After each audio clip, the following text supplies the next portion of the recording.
Welcome to the Black Science Podcast. This is a cross between a podcast and a presentation where you'll have one speaker delivering a concept, a theory, an idea to the other. So the goal is to allow you to critically analyse these points and to see if they hold any weight. So why Black Science? So there's a few reasons behind the term Black Science. Stay tuned to find out. Okay, so the concept of race was designed so that racism could happen. That's why I'm screaming, right? Racism is not about liking and disliking. A lot of people like to belittle it and make it's about liking people, thinking or hating. It's not about loving, hating. It's not about none of that. It's not about superior or inferior. It's not even about that. Yeah, race is about power. That's what I want to really hem down. This is all about power. When I say that, most people think power relates to controlling systems, the police, the corporate system, whatever. But really the power that I'm speaking about, that race and the system of racism gives to a particular group, is the power of how to define and see the world. Right? That's the real power. That's why I'm arguing. It allows a particular group's narrative to reign supreme. That's the real power. That's why I'm arguing. So an example of that can be seen in many ways. I'll give you three. We got 7 continents, right? North America, South America, Antarctica, Europe, Asia, Africa, Eurasia, right, and Australia. So you know where this is going, right? That we're all taught 7 continents, but if you look at the definition of a continent, a landmass, a huge landmass surrounded by water, Europe isn't that. Yeah. Right? Europe and Asia together. But purely because the people from the continent of Europe have the power. As far as the world is concerned, Europe is a continent. It's not true. Really, it's part of Eurasia. Yeah. That's the one landmass. It's not a separate landmass. It's part of Eurasia, and Asia is way bigger. So really, does it really have the right to be classified? It doesn't, but people with power say it is. Yeah. Therefore it is. Another element is something I like to talk about a lot is I think we've all seen the world map. We've all grew up with the world map, right? We know what it looks like. And the sizes of these continents in our heads are kind of drilled in from young, right? But that is a particular world map that was made at a particular time. There is a logical argument that is to do with sailing the ocean and being able to chart what land masses actually look like in life. But that map that we're all familiar with, and you lot can see this right now, I'm going to put it up on the screen.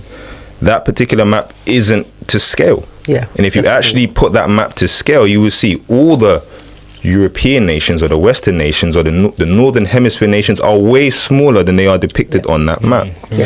Africa is way bigger than it is depicted on that map in comparison to these other nations. Again, they're going to give you arguments, logical reasons why it's been drawn that way. Yeah. But nobody tells you that when you're in school. You just shown this map, and as far as everyone's concerned, that is the size of Russia, that is the size of North America, and that is the size of Africa. It's not explained to you how inaccurate that map is. Yeah. Right?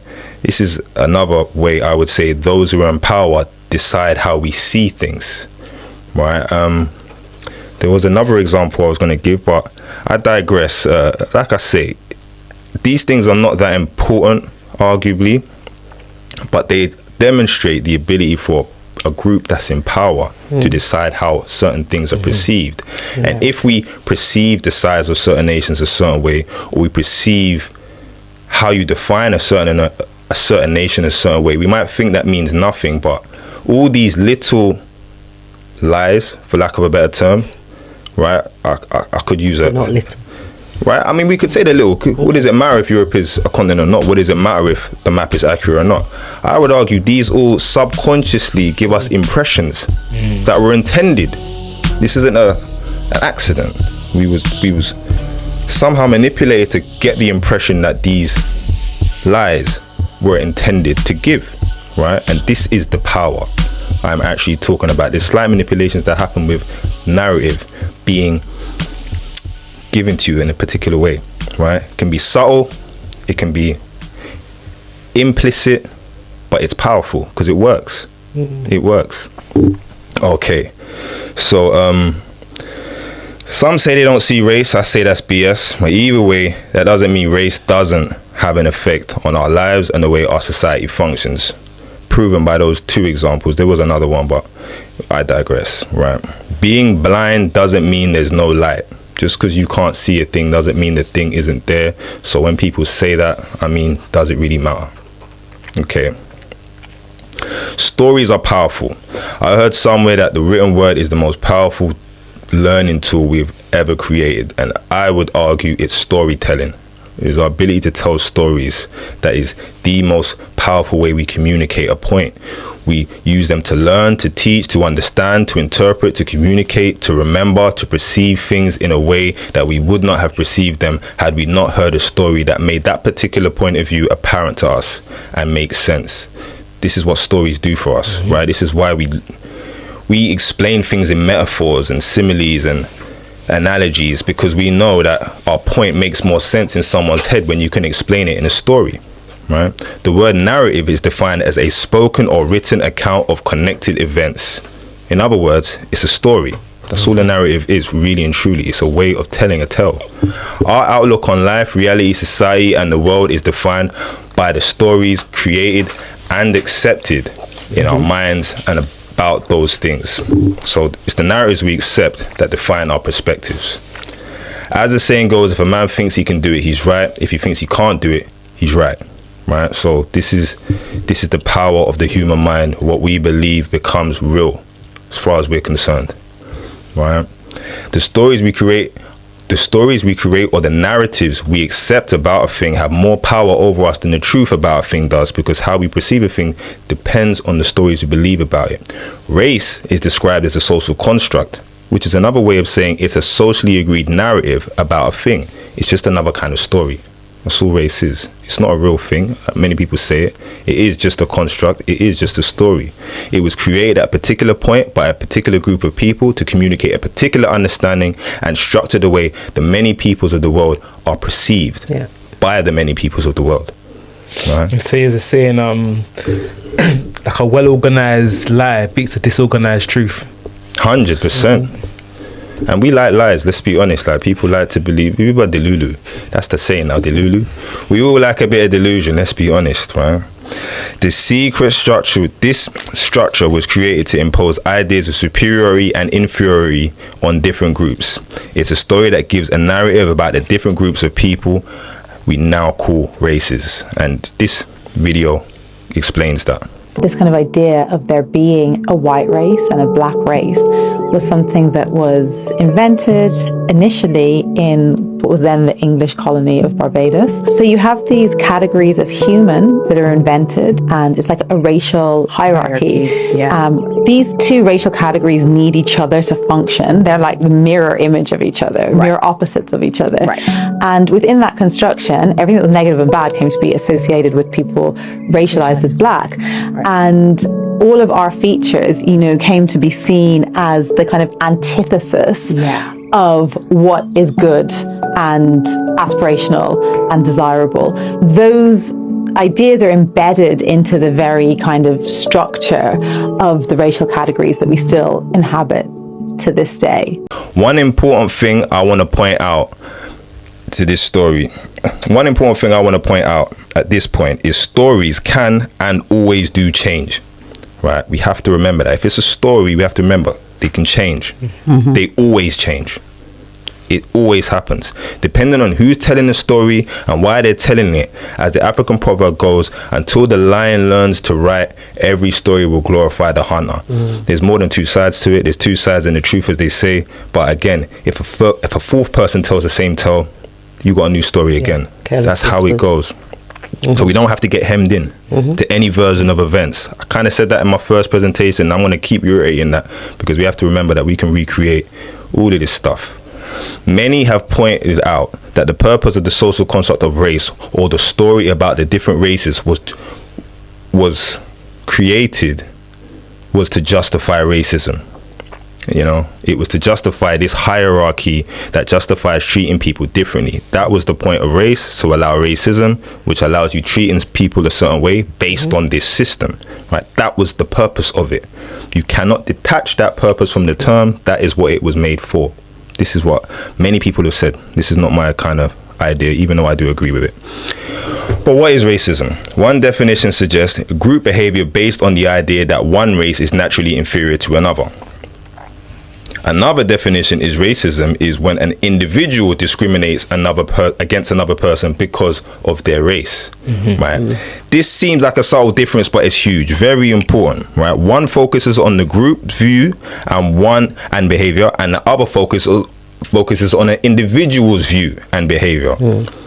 This is a big thing, and it is often the real issue why people misunderstand what racism really refers to. No, but I think you take the paradigm emphasis we're going between what is the differentiation between racism or prejudice. That these are kind of the subtle differences. That race that speaks to more of a power dynamic, and prejudice speaks to a specific dislike for a group. Yeah, something that you believe in, and believing is kind of an opinion that needs a personal thing. Yeah, needs no evidence to be true to. Racism doesn't even, but like what I agree with you, it's more personal, isn't it? Prejudice is more personal. Don't get me wrong, you can get a prejudice that isn't a personal thing, it's come from the group, true. But I would say racism is systemic. It is a system. It is, like I said, it was designed. Whereas a prejudice isn't necessarily systemic. It can be an element of a system, but it's not necessarily, it doesn't have to be. And that's the difference. It can be personal, it can be from the group, but it doesn't have to be. Whereas racism describes the system that has made a prejudice. It describes a system that has used a prejudice as part of its system. Well, we could say as a community we've got prejudice against the Met Police in terms of our we're prejudiced to them. Openness to them because of the background. But go on. Yeah, we're going to talk about the term prejudice because it's a funny one, right? It's an accurate term, but it's a funny one at the same time. Okay, to suggest that one focuses on the group's view and behavior, and the other focuses on the individual's views and behavior. Many people will say these are both racism and equally wrong. The difference between these two can be demonstrated by considering this narrative. Imagine a slave owner on a plantation during the transatlantic slave trade in the US somewhere, right? And his views. And then imagine the slave in the same time period, right? The slave owner has a particular view, right?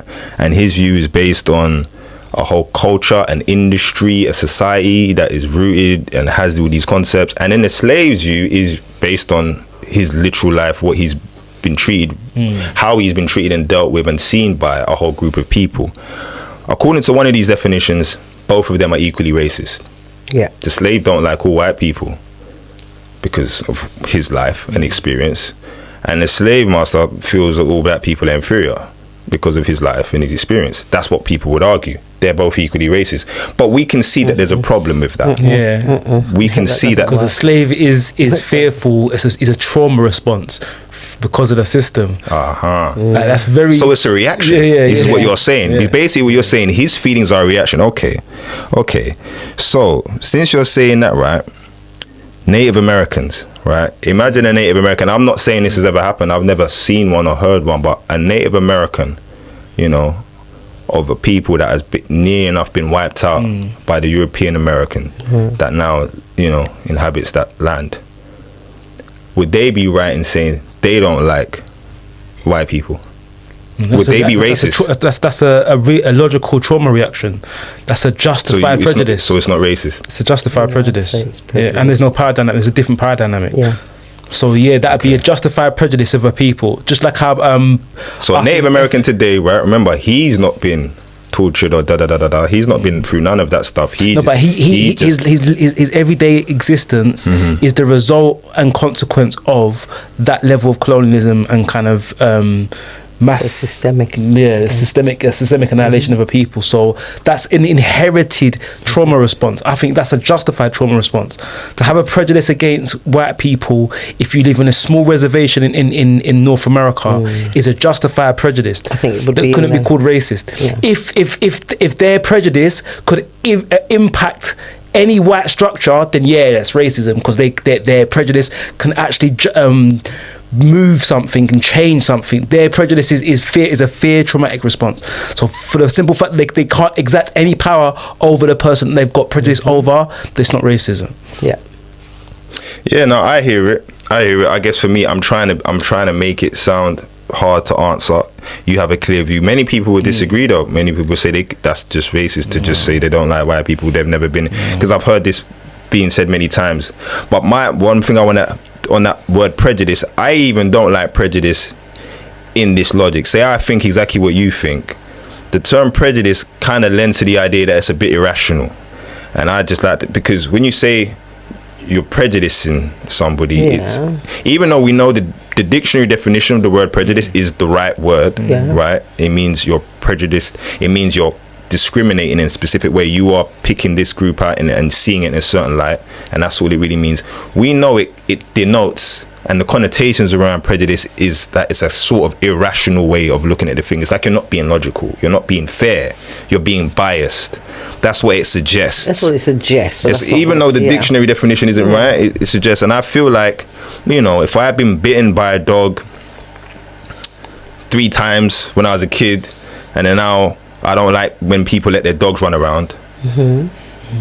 People might call me prejudiced, right? Towards people that let their dogs run around. Right? The reason why it's a good analogy, because actually you've got a logical fear. It's logic. I'm saying sometimes this type of thing, the way fear manifests itself is different. So fear of systemic racism for black people is a logical conclusion. It doesn't always, as much as it has in the past, it's not literally a literal fear that might lead to personal endangerment, where I think in terms of the analogy of a dog, you might have a scar, you might have a literal trauma response, but I think we inherit these trauma responses, and that's why I don't think we can, that black people can't be racist towards white people, just like how a native Indian can't be racist towards a white power structure unless that prejudice can impact that power structure. I can change something. Can you be racist towards a white person? Can you be racist to a white person? The Native American. Again, racism is an individual thing. I don't think racism. I mean, I guess you could. There's an argument. There's an argument for it, but I don't think it's a strong argument. I don't think there's an argument to say that any prejudice that manifests itself because of a difference in color can be called racism. But I'd argue that only thing that can be deemed racist is you negatively impact the person that prejudice is directed towards. And our supposed racism, or Native American supposed racism towards the power structure, arguably could be racism, but actually that's a prejudice that has no power. That feeling doesn't impact the white power structures that you have fear, like a logical fear of. In the same way that the dog, you've got a scar because you've been bitten by an Alsatian when you was 5. Yeah. So like I say, the term prejudice in this context is, to me, sometimes problematic because it suggests that there isn't a rational reason to feel a certain way. It suggests that, even though the dictionary definition doesn't say so. Check out the Ndinkra Symbols Connect the Dots Drawing Book series. We have 4 books in the series, all with 33 Ndinkra symbols turned into Connect the Dots puzzles. You have the name of the symbol, the phonetic spelling of the symbol, the meaning of the symbol, and the proverb attached to the symbol, because they usually have one. You can catch them all on Amazon. Enjoy, fun for the kids. Blackism Boot Camp is a program we've created for 8 kids, secondary school kids preferably. And basically we teach strength and conditioning, we teach boxing, fundamentals, meditation, which includes breath work and mindfulness, and nutrition. We just teach them some things that we had to learn in later life, and it would be nice if someone had told us a bit earlier. Now, it's a community funded program, raise money to run this and pay for this. We give them a whole bunch of kit. They all get some gloves, they all get wraps, they all get a medicine ball, exercise mat, skipping rope, and they all get a resistance band. They even get some more stuff from sponsors that have supported this boot. And it's all done in Brixton Street Gym, the original sponsor. If anybody's interested, please get in contact, pypbootcamp@gmail.com, if you want to try and get involved in the next one, because we're going to keep running this, try and keep it a system program.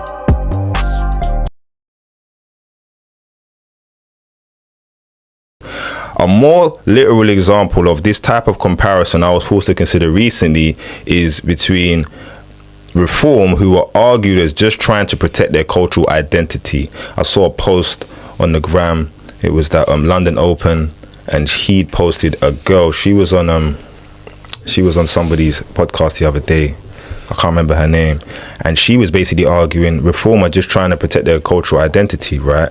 And then somebody in the comments said, well, I was kind of saying, all they're doing is they're doing their culture of blame the foreigners. That's what Reform. I would like anybody, I mean, either of you, anybody out there to tell me what Reform stands for outside of it's the foreigners. Like, I think what's interesting here is the cultural context. So we can view what we might call the far right now, what we used to call the far right, as less far right now, because I think we've got a big drive towards that far right leaning view now. But we can say that that these views are few inspired by racist ideals that come from a power structure. Hold on, what was the point? I think Reform means to change something. That's it. The politics of it. So there's a political way that we view this as nationalism and patriotism, and I think culturally we will view nationalism and patriotism in the West as far right leaning and racist, whereas the argument, the counter argument would be we don't see black nationalism and black patriotism as necessarily racist. And it's the same thing that brings up the point from before. I think when you deal with nationalism and patriotism in the West, we will view that as having a history of racism. And I think what we're actually speaking about is nationalism and patriotism being perceived as a negative thing because of the history of whatever nationality or whatever kind of patriotic, whatever flag you bear. I always get when I see the British flag out and it's not football, I see that household as having right-leaning racist views. Now they could just argue themselves as we're patriotic, we've not got nationalism, but actually I will see that attached to their history of racism. Even they see that. If the game football ain't playing and you've got that big Union Jack or the King George outside, I'll be looking at the household as potentially holding certain views. Might do, yeah. Whereas I wouldn't see if I saw a red, gold and green, or if I saw a Jamaican flag. I'm not going to think of anything that's loaded with racist perceptions. I'm going to say that's the person that's proud of their country. Yeah, I'm with you. No, this is a thing they've commented on. I've heard many people say on the LBC where they feel like the St. George's flag needs to be taken back and it doesn't represent all that stuff. But I'm making a slightly different point here when I'm talking about Reform, because literally like I say, somebody was talking about Reform representing just trying to protect cultural identity, and I've asked in the comments, tell me what they represent outside of blame the foreigners, because I mean literally anti-immigration, literally there's no policy outside of that. They never talk about anything outside of it's the foreigners. If you're an illegal migrant in Britain, even if you've been refused asylum and you turn up at A&E, you will be seen within 15 minutes. We've engineered a situation where those that come here illegally, and some of whom who harbour thoughts that are going to be bad for our nation. In fact, I would even say what's happening in the Channel is a national security emergency and should be treated as such. They'll get housing, they'll get pocket money, they'll get 3 square meals a day and get to see a doctor within 15 minutes. Oh, and they also get free dental care. How many people here get free dental care? I bet not very many. But here's the point.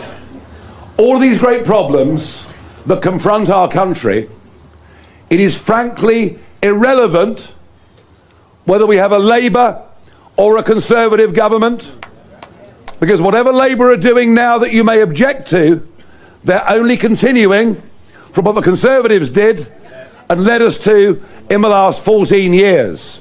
This literally is the uni party. There is nothing to tell between them. We are the only people with the courage and the vision to turn this country around. And I'll tell you, I believe that in their millions, people in our great nation are waking up to that fact. I have not heard of, and I don't mean this to be biased, I'm asking the question. Right? And in the comments, nobody had nothing to say. The London Open TV guy was agreeing with the sister that was saying that. Right? She was mixed race. Sister was saying it. No, they're just trying to protect their cultural identity, right? And London Open TV was like, yeah, it's true. They're kind of just trying to protect their culture. And I'm like, hold on. All they do is that, and this habit of blame the foreigners is a cultural, it's been there. throughout the racist culture, the history of this nation and America and France, this blamed othering. Call it othering, right? It's their fault, right? So it's been there. So, and reform only stand for that. So when people are calling them racist and they only stand for that, you can see why. So this is why I'm asking you. Tell me that, do they stand for anything else? Because I've not seen anything other than blame the foreigners. And then when I've said that, one guy tried to come back at me, compare them with the South African guy that Julius Malema, I think that's his name, and what's going on there, trying to get out the white South Africans. And I'm like, raw. You're gonna compare them trying to get out the South Africans to reform, like you don't know the history of South Africa, the amount of pain and hate and death and rape and apartheid and legal justified policies of racist cultural racism, systemic racial oppression. That's a kind of white selected amnesia as it relates to patriotism. But that is not a white guy. This was a black guy. Yeah, no, what I'm saying, but when you remove without cultural context, it speaks to nationalism and patriotism and how we view those things. Because the idea that the party really says no foreigners, what they're speaking to is a specific type of nationalism and a very specific type of I know what you're getting at. I know as a cultural identity. So it's nationalism that I would say I know what fuels any cultural identity. But I'm saying that is how it's quoted, and I'm breaking down that view that it's not nationalism because it's blame the foreigners. There's nothing about proud of the nation. It's blame the foreigners. If you was actually saying, well, Britain is great and we just need to, buy British beef and then I'll say now they're actually using nationalism or patriotism. They're not. The whole I'm talking about the actual policies, the actual arguments brought up are the foreigners are making our country bad. Long and short. And that's anti-immigration. So anti-immigration, which is a big term to say, but this is a this is a talking point that has always been with far right, with racist groups, the Ku Klux Klan, whoever you want to call them. Every group has always got this logic. So if your party, that is their only talking point, I'm like, so it's not even patriotism at that point. Do you get what I'm trying to say? Because at least the ones that hide it under patriotism, even Ku Klux Klan are better at doing that. Do you get what I mean? I've not seen, that's what I was looking for, a policy from reform. And basically that shut down the argument in the comments. Because as soon as I said that, bro, you can't even compare the two. Because the South African people trying to get out the Afrikaners, or whatever you want to call it, they've got a whole history and a whole reasons to have a qualm. Whereas reform, I just blame the foreigners, and it's not even an accurate depiction of the problems here and why there are problems here, right? We're going to get into that later. The question, why can't a black person come here, is not the right question. It's more a question like a marriage between two people. It's an exclusive affair. Doesn't mean you're against anyone else. You take your wife, she's important to you. Or and in your wedding, in your marriage, you're exclusive. Doesn't mean it's not built on hate. It's built on love for our culture. We want to preserve our culture. We want to preserve our traditions, our faith, our language. These are the things that we want to preserve. But someone might ask, if you want to preserve your culture, you're preserving your culture on a land that belongs to South Africans. We believe in God, we believe in the United States of America, and we believe that God has commanded us to separate ourselves from other races. Not because we hate the other races or because we feel that we're better or worse, but because we feel it's God's commandment. And if you criticize that and our religion, then you're criticizing the Christianity for the last 2,000 years. We moved though.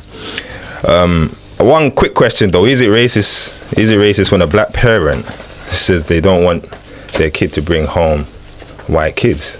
See, that's a prejudice. A black parent, I would say, it's a prejudice. It's a prejudice. So it's not racist again. No. I think many people would say there's an argument, and I can see how someone could justify, that's a dislike of a colour, so therefore it's racist. But actually, that specific personal prejudice will come out of personal experience. Will come out of the othering that you spoke about earlier. So I don't think it could be seen as racist, because actually that racism doesn't impact the white power structure or the power structure that's in place now. So no, it's not racist.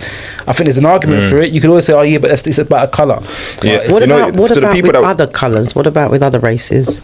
So can a black person be racist towards another Indian race, for example. Indian, Yeah, we've got internal. I mean, this again.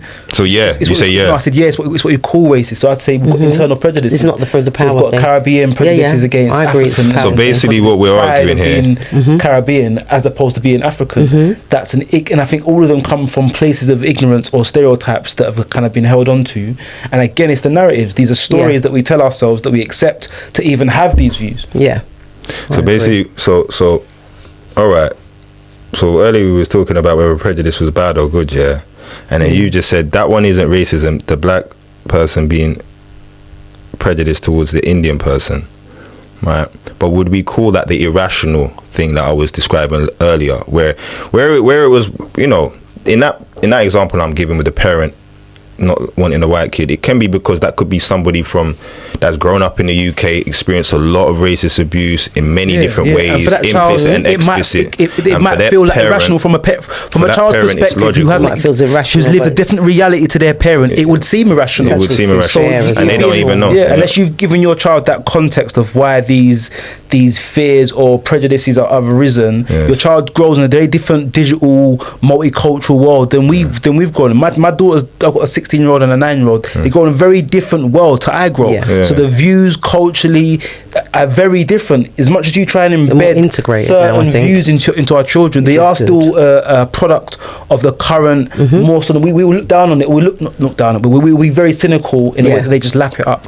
So I think it'll be irrational to a child to hear that. So I wasn't saying that. I wasn't saying that. It felt irrational. So I wasn't saying that. So that's from the child's perspective. I'm talking about from the parent's perspective. We could understand that there's a rationale to it. She's experienced certain things, or he's experienced certain things growing up in this country. But then the one about the Indian, they didn't experience that same thing. So we use the same term, prejudice. Now, is it the same thing?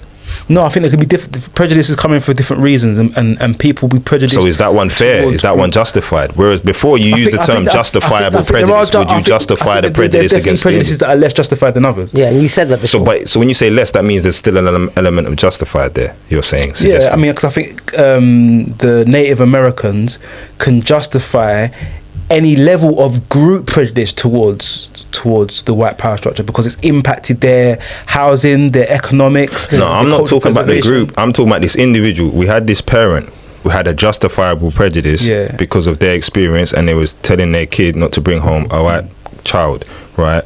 Now we're saying the same parent or some other black individual being prejudiced towards an Indian. This is the comparison. Remember, she asked, what about an Indian, right? And you said, yeah, no, it's not racism, it's prejudice, right? So we used the term justifiable prejudice before to describe why the parent would tell their child that. Now we're talking about the same term, prejudice, towards the Indian. Is that justified or justifiable? I think the difference between a justification and a reason. So there might be a reason why that same black parent says no to bringing home an Asian, but it will come from a very different place that I would argue is probably less justified. So what's the justification, because even if it's small? The justification would be the same reason. I wouldn't say justification. Again, there's a difference between justification and reason. The same reason that a white person would give protection to culture, a black woman, black parent, a black father might say to their child, for the sake of cultural preservation, I prefer not to come home anything other than black. Now, we can say from the outside that might be viewed as racist, but actually there's a prejudice that's around cultural preservation that we might view as racist from a white power structure because it can impact us negatively. That power only serves to kind of empower ourselves. It doesn't negatively impact any white power structure for not sharing our daughters or our sons with them. It doesn't negatively impact them. Furthermore, they would be viewed, those same parents will be viewed as a negative, and that's racist. For the white parent doing exactly the same thing to any brown race, that's racism in a way that no brown parent can say about a prejudice against any other brown. I mean, some people are going to argue that one thing I want to point out, this isn't in the presentation, but because we've gone on this, right, to be real, right, racism, like, is a system that has got a hierarchy. All the races are in there, and to some degree, the vast majority of cultures on this planet have discrimination against black people. Definitely. We have to acknowledge that, right? Or color code. I'm Ugandan. I'm Ugandan. System in India where it's no, I'm not talking about. I'm not talking internal with a race. I'm talking about other races. External, all the races. Wherever. Isn't it? I'm Ugandan. The history between Indians and the Ugandans is long. complicated. Do you get what I'm trying to say? But the racist culture there existed, and we know it's there, right? It's there. Like, so we have to not avoid that reality. Whether Arab culture, very anti-black, in some places, very anti-black, right?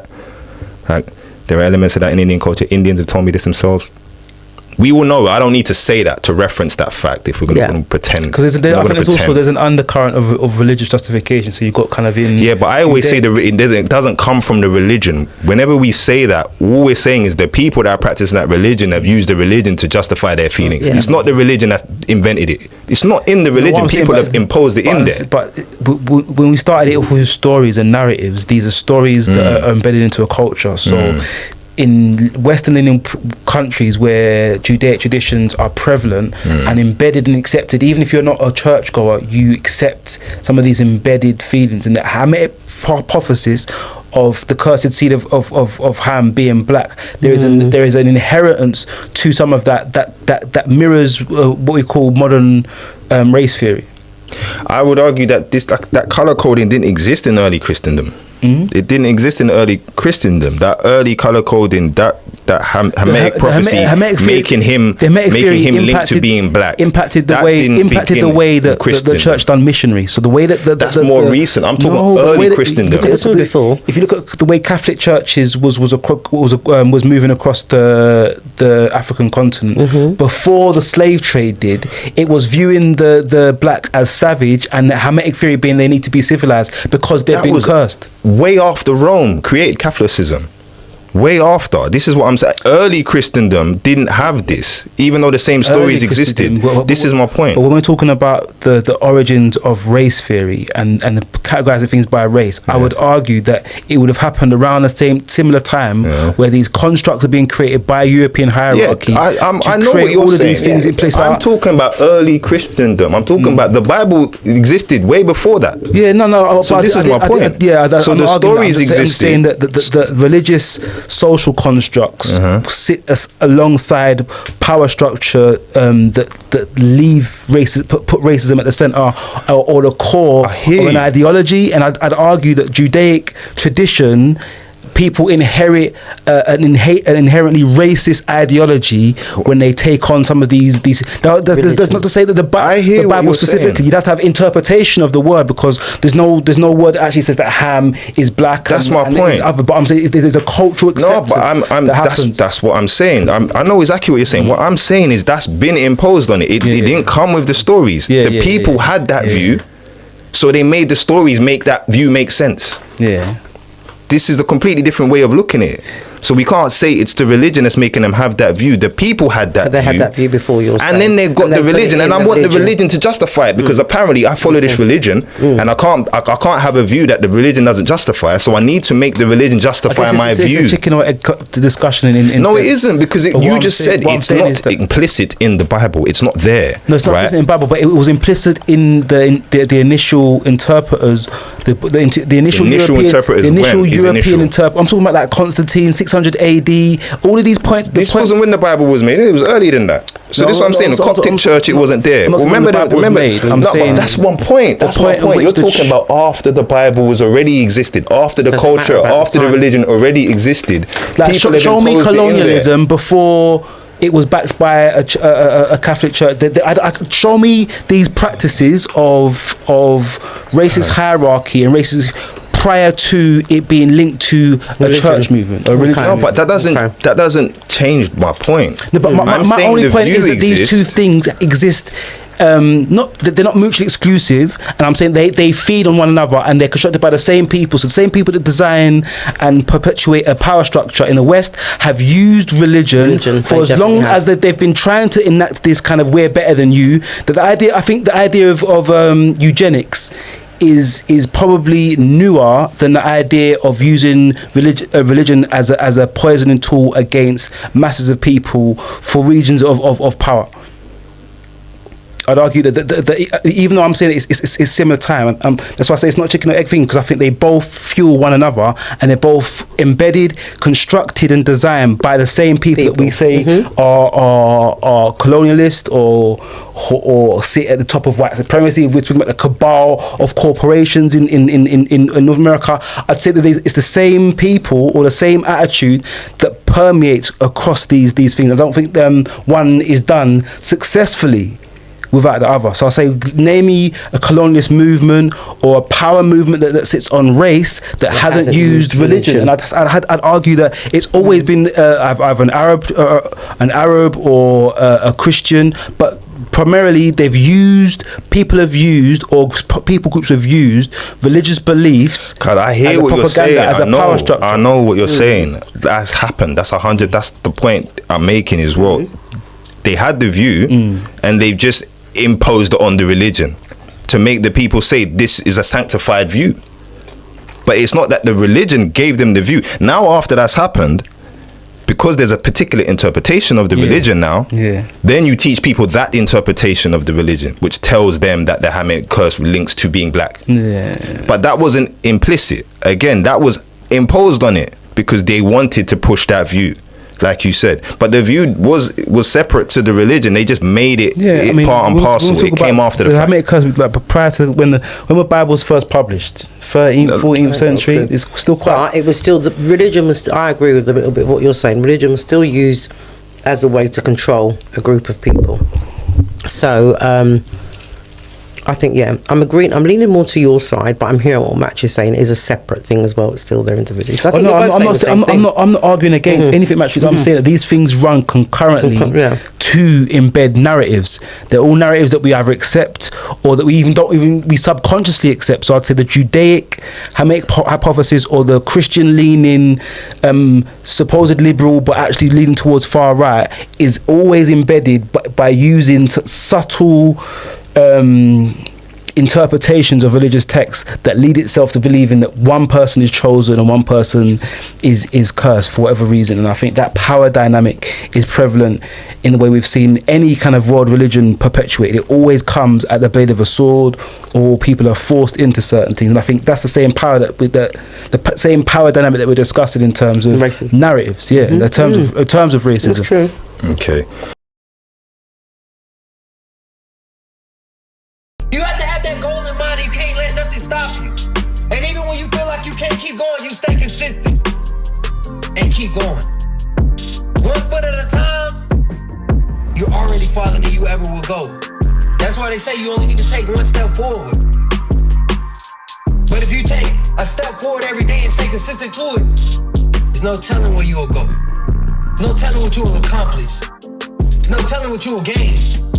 But first you must be dedicated to gaining it, going there, and making it that far. So I'm leaving you with 2. So all these examples are about how individuals feel about other groups of people, but some define racism as requiring an element of power, as we've already described. So how racism is defined and who gets to define it is an big issue. This is a big problem now. We got people trying to define it, but who has the last say on this, right? So Dr. Kayode Andrews, he's a bad boy, I rate him, has this to say on the definition of racism. But I've heard a lot of things in my time, and believe me, Bob Marley will be on this side of the aisle. All right, I just want to say that 100%, and I explain why. All right, first thing first, in terms of this motion, is racism. Racism is not about individual prejudice. Racism is not about the individual white teacher who says bad things. I've been called a nigger probably 3 times by white people. Every single time I left. Why? There was no power. It was meaningless to me, right? And let's take a key case, Stephen Lawrence, right? Stephen Lawrence was killed by racists, but that wasn't what made it racism. The act itself was prejudice. What made it racism was how the police responded. Because he was black, they didn't do their job. And 20 years later, we have to still fight for justice. Racism is about power. It is about structures. And that is how we have to analyze it. Not in terms of individual prejudice and these ideas, not in terms of it's in terms of numbers, in terms of inequalities, in terms... This view that racism is related to power and any definition cannot be separated from the systemic realities of a racist society has been argued in many ways and by many people. There are two competing narratives on this point. Everybody can be racist, only black people suffer as a consequence of racism. This is the basic two-tone argument that you can have on this topic. This is explained perfectly by Dr. Joy DeGray, I think that's how you say it.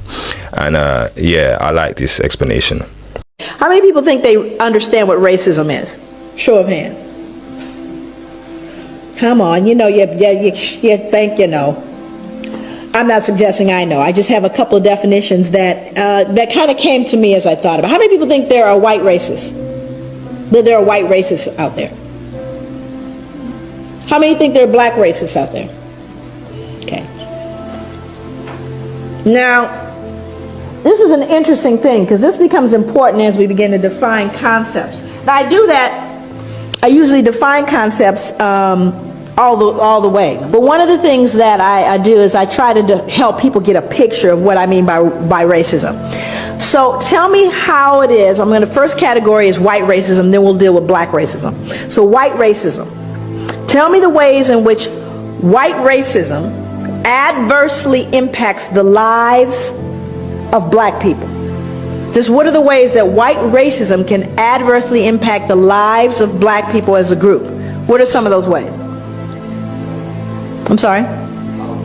Power, but how is that defined specifically? Education, okay. I'm sorry? Economically, employment. What else? Housing, what else? Policing. Why are we here today? Healthcare, okay. Now, we can actually kind of grow that list. Now we're going to move over to black racism. Tell me the ways in which black racism adversely impacts the lives of white people as an entire group. Thank you. Also, you see the difference in what racism is, do you not? Racism implies you have not just prejudice, but the power to do something with that prejudice. Notice that the discrimination faced by black people dealing with racism was by an entire institutions and sectors of society, whereas the racism white people experience couldn't be said to have any real power to affect them in any notable way. So the prejudice that white people experience. No, but the argument, remember in the video, what's happened is that they have put, but they thought it was racism. So as far as they was concerned, the racism they said that they were subject to didn't have no power over them. So we can call it prejudice. They can call it racism, but acknowledge that your racism, or the black people's racism against you, doesn't have an effect on you. But your racism against black people has an effect on them in air. They couldn't list all of the ways. There was too many. They didn't have the time, right? They didn't have the time. So if you're both going to call it racist, you got to do something about that, because they're clearly not experiencing the same thing. You're using the same word to describe two completely different experiences. This is the important thing about what she said there, right? The distinction between the way racism is defined may seem like a small thing, but it's a huge thing. Again, one defines racism as systemic behavior, a group thing. The other one says racism is a person discriminating against another person because of their race, an individual thing. This understanding is what leads to the argument that there's no such thing as reverse racism, as explained in this clip. Discrimination is a good term as well. I think it's another term that can be used as a place filler for what people might call racism. So prejudice and to discriminate, I think, can be used as taglines almost to be replaced with racism when it's not comfortable for whoever's hearing it. So the same white I don't like it for white people, because racism describes a system, and then discriminate has the same issues as the other word we was using, because it has connotations. Because again, it is the correct dictionary term, but if I say I discriminate against dogs because I was bitten 3 times by a dog, it still sounds like it's irrational. Again, it sounds irrational. Your point is perfect. Like, who tells the story of that? Who just finds racism? Because the same white parent will say that Shanika's dad doesn't want my daughter with her Tyrone. She sees it as racist. No, we might not view that as racist. You're discriminated against. You got prejudice. Yeah, I hear it. I hear it. That's not racism, though. I hear it. Mandy or Carol, whoever it is. You and the voices then.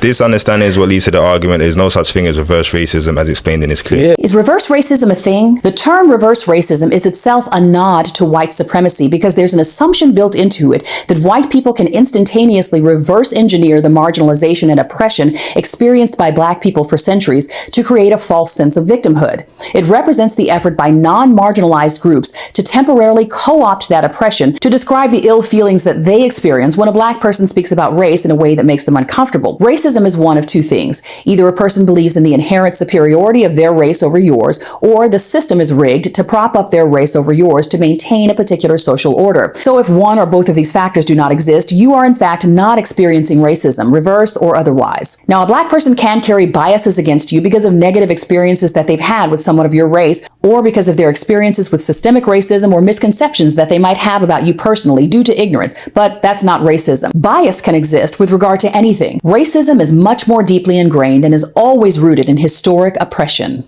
Well, the narratives accepted by a society are another aspect of power. Further, I would argue it is the power to control the narrative or any given subject that is true power. Well-known scholar Kaba Kameh says on that note what real power is. Power is the ability to define someone's reality and have that person accept that definition as if it were their own.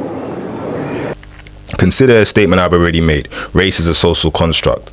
Most of us have heard this before, but think about how framing it like that doesn't point out that it was constructed to create a practice that it was constructed to create and to practice racism.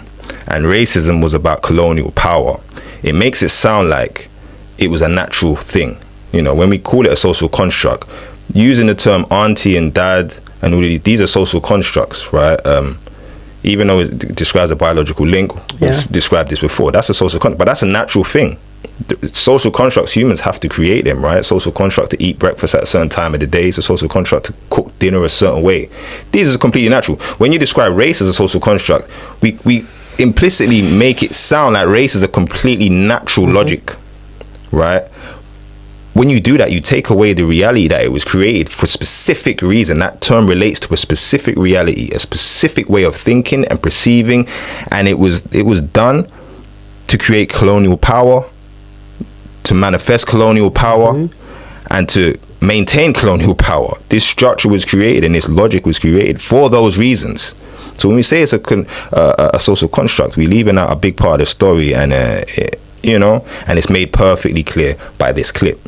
If race wouldn't exist without colonialism, shouldn't we call it a colonial construct? This is brilliant because it touches on an aspect of oppressive systems that we don't really discuss, which is our use of language, specifically in describing oppressive systems and oppressive outcomes. We'll use language sometimes that will absolve or completely erase the perpetrator of said violence or oppression.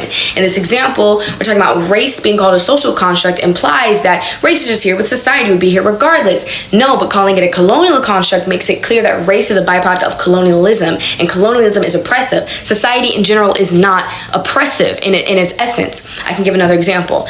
In Racecraft, Barbara and Karen Fields talk about how when we discuss racism and acts of racism, we'll blame their race. We'll say things like, oh, that person got shot because they were black, or that black woman was denied health care because she was black. Yes, that's the phenomenon, but the onus of the issue, right? The perpetrator, we need to change it from a passive voice to an active voice and say that black person got shot because a racist shot him. That black woman was denied adequate health care because a racist in the healthcare system denied her health care.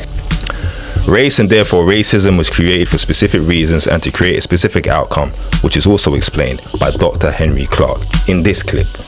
We have to go back to a papal bull that the Pope issued in 1455 in an argument between Portugal and Spain. He turned to them impatiently and said, "You are both authorized to reduce to servitude all infidel people." And it just so happens that most of the so-called infidels were non-European people, non-white people.